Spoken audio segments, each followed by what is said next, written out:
हर हर महादेव, जय श्री राम।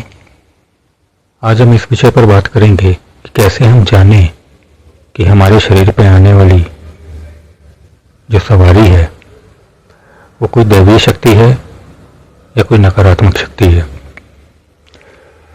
देखिए, होता क्या है कि पहले जो नए साधक हैं, मैं उन्हें साफ साफ बोल देना चाहता हूँ कि यदि उनके ऊपर कोई भी सवारी नहीं आई है कभी भी, तो पहले तो मैं उन्हें यही साफ साफ बता देता हूँ कि दैवीय शक्ति की सवारी इतनी जल्दी नहीं आती और नए साधकों पे तो बिल्कुल नहीं आती। पहले आपके ऊपर किसी सवारी का आवागमन यदि हुआ है तो विषय थोड़ा सा अलग हो जाता है। देखिए, यहाँ पे 3-4 अलग अलग विषय हैं।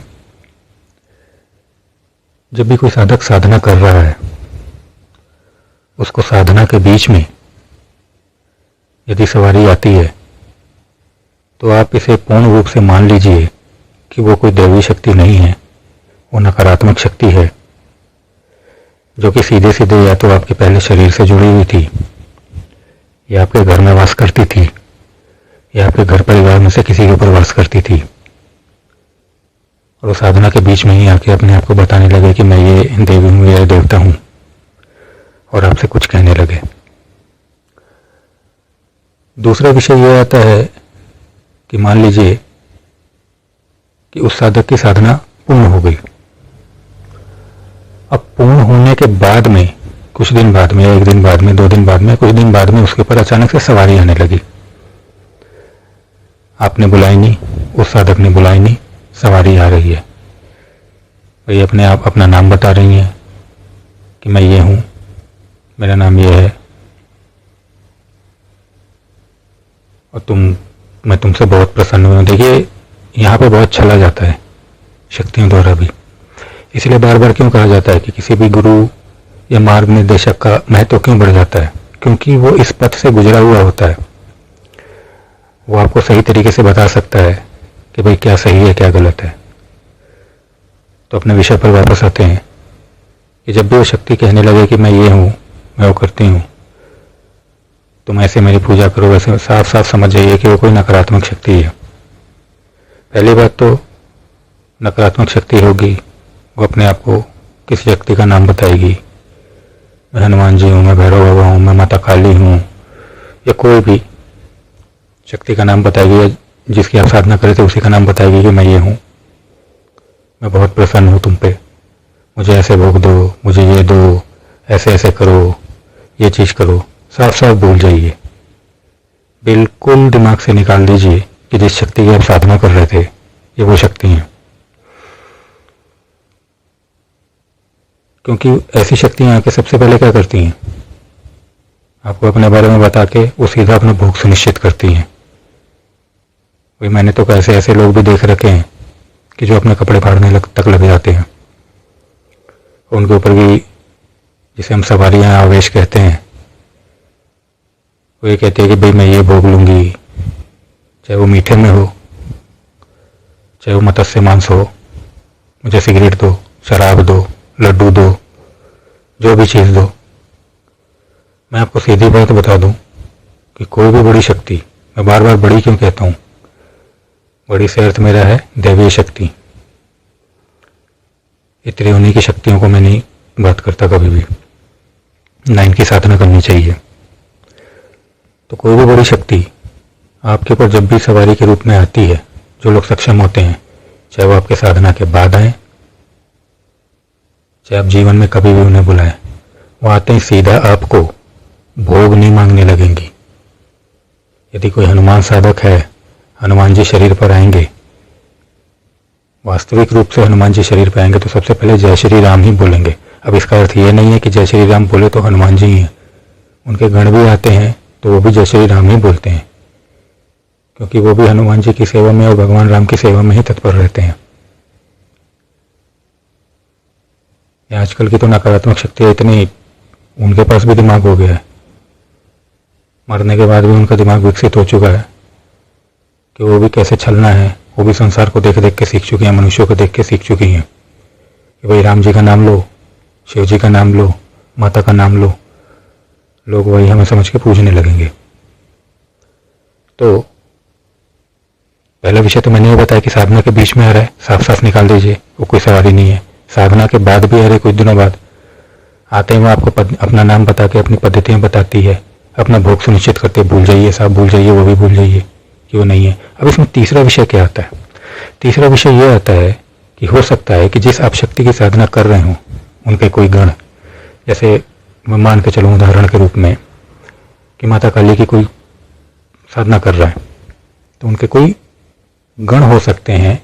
भाई मैंने जैसे आपको अपनी पुरानी वीडियो में बताया था कि शक्ति से पहले उनके गण आते हैं, तो हो सकता है कि उनके गण पहले आए, आपको देखें, आपसे प्रसन्न हो जाए, साथ में रहें, और बाद में किसी कारणवश आपके ऊपर कोई संकट आए, ये चीज़ आए, तो उनके गण आपके शरीर पर आवेशित हों, आपके परिवार पर कोई कष्ट आया तो। परंतु जो वाकई में माता का गण है ना, जो वाकई में माता का या जो भी शक्ति की साधना करें उनके गण हैं, वो उनका नाम लेके छलेगा नहीं, ठीक है? इतना साहस उसमें नहीं होगा। ये भी हो सकता है कि आपके आसपास की नकारात्मक शक्तियां जो कि सबके पास मतलब आजकल तो फैली हुई हैं, वो भी आकृष्ट होकर आ जाए, वो भी सोचे भाई हमारा काम बन जाए, माता या भगवान तो अभी बाद में आएंगे, पहले हम ही आके उनका इस साधक को बता दे कि हम ही हैं, हम ही हो जाएंगे, तो साफ साफ भूल जाइए। अब पहचाने कैसे? देखिए, कुछ हद तक आप अपने आप से पहचान सकते हैं, जैसा मैंने आपको बताया, उन उदाहरणों के रूप में आप पहचान सकते हैं। और सबसे बड़ी बात है कि कोई भी शक्ति यदि वाकई में जो ये दैवी शक्तियाँ हैं वो आएंगी, वो आपसे छूटते भोग की कभी बात नहीं करेंगी, ठीक है? आप उनका भोग सुनिश्चित करेंगे। साधक जब पूछता है तब वो अपना बताती हैं कि भाई ठीक है, उनका क्या भोग रहेगा, उनकी पद्धति क्या रहेगी। आपके पूछने पर वो उत्तर देती हैं, तो आप समझ जाइए कि वो वाकई में दैवी शक्तियां हैं। नहीं तो जो आते ही वो कहते हैं ना, बड़ी बड़ी बातें बोलने लगे कि तुम्हें ये प्राप्त हो जाएगा, मैं ये कर दूंगा, मैं ये कर दूंगी, ये वो हो जाएगा, जो आते ही आपको ज्ञान देने लग जाए, साफ साफ समझ जाइए वो कोई नकारात्मक शक्ति है। मैं यहाँ पर बात कर रहा हूँ साधना की, सिद्धि की बात नहीं कर रहा।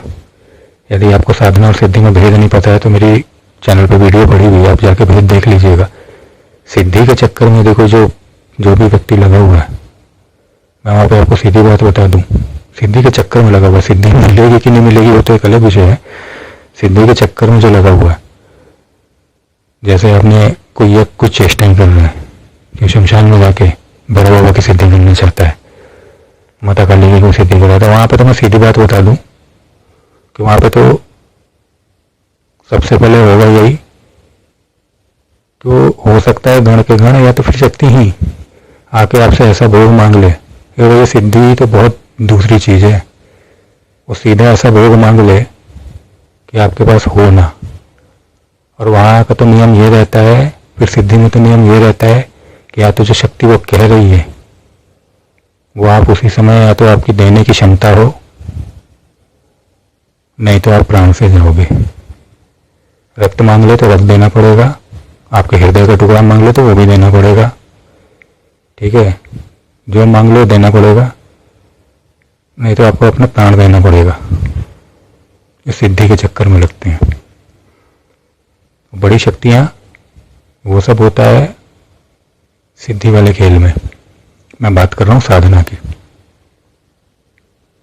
जो कि गृहस्थ लोग करते हैं, साधक लोग करते हैं, घर में, देवालय में या कहीं भी उचित जगहों पर रह के करते हैं, तीर्थ स्थलों में, नदी के घाट पे करते हैं, और साधना के मंत्रों द्वारा करते हैं, साधना की पद्धतियों द्वारा करते हैं। सिद्धि के मंत्र, सिद्धि की पद्धतियों द्वारा यदि कोई शमशान की एक शक्ति भी सिद्ध करने जाए ना, बेताली सिद्ध करना चले जाए, बेताल तो बहुत दूर की बात है, चुड़ैली सिद्ध करने चले जाए और उसके साथ में कोई बड़ी शक्ति ना हो, दैवी कृपा ना हो, कोई साथ में बड़ी शक्ति नहीं घूम रही है आपके साथ में, तो आप भूल जाइए कि वो चुड़ैल आपका क्या हाल करेगी या बेताल आपका क्या हाल कर सकता है। तो ये कुछ मुख्य चीजें हैं जिनसे कि आप पता कर सकते हैं